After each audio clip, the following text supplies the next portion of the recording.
करे कोप मान, मारा गया वेदना विशाल। राग रोए सुख न दिखे, हो रहा बेहाल। भड़का जो दुख में द्वेष, तो विष ताप का फैलाए। हुए हुए के ताप शोक में भी मोह धसाए। हमारे सभी दुखों की मूल जड़ सांसारिक सुखों की तृष्णा ही है। इसी तृष्णा के ही बंधन मान, राग, द्वेष आदि जो जीव को जगत में ही बांधे रखते हैं और जिनको टाल देने पर जीव संसार से मुक्ति पाकर अपनी ही आत्मा में सदा तृप्त रहता है। इन सब बंधनों को प्रत्यक्ष निकट से अपने अंतःकरण में पहचान लेने पर इनसे पूर्व परिचित हुआ मन और बुद्धि इनका संग कभी भी नहीं रखना चाहेगा।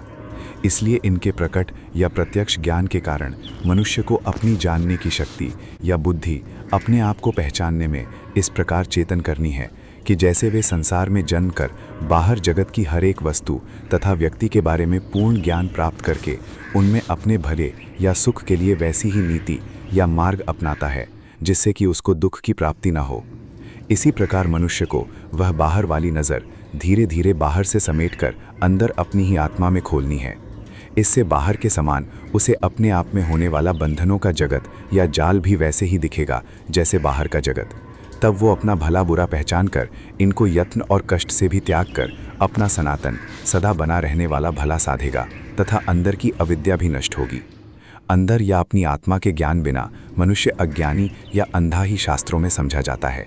घर, बाल बच्चे, धन और संपत्ति आदि भी जीव को बांधने वाले हैं। ये सब तो असमर्थ, शक्तिहीन तथा रोग और वृद्धावस्था में पड़ जाने पर मनुष्य के अपने आप भी छूट जाते हैं।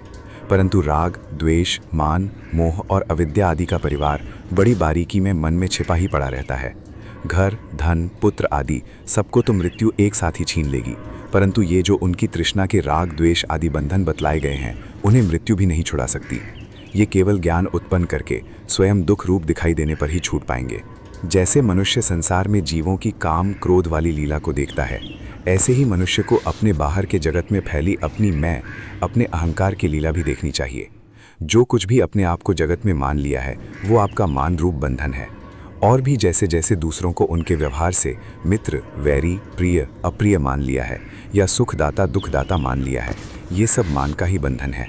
अपने सुख हेतु ही ये मानना है और ये मानना केवल बाहर के जगत में ही है। जब अपने आप में या मनुष्य कैवल्य भाव में होगा तो इस मानने या मान का कोई महत्व या कीमत नहीं है। कैवल्य भाव का ये तात्पर्य है कि सब संसार के बंधनों से मुक्त होकर जहाँ संसार का भी पता न पड़े ऐसे अपने आप या आत्मा के आनंद में स्थिर रहना। यही बाहर का सुख वाला मन सदा अपने को बाहर जगत में ही इसके सुख को देखता हुआ इस सुख को सदा बनाए रखना चाहता है। हालांकि सदा बदलते संसार में सुख रहना तो है नहीं, यही झूठी तृष्णा है।